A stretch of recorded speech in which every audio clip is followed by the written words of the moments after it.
पद्मिनी भद्रे आयुरारोग्यदायिने हर्षवल्ली निवासाय सूर्यदेवं तव सुप्रभातम्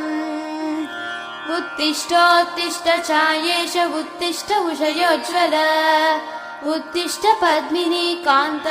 लोकानां मङ्गलं कुरु मातः समस्त जगतां मधुकैटभारेः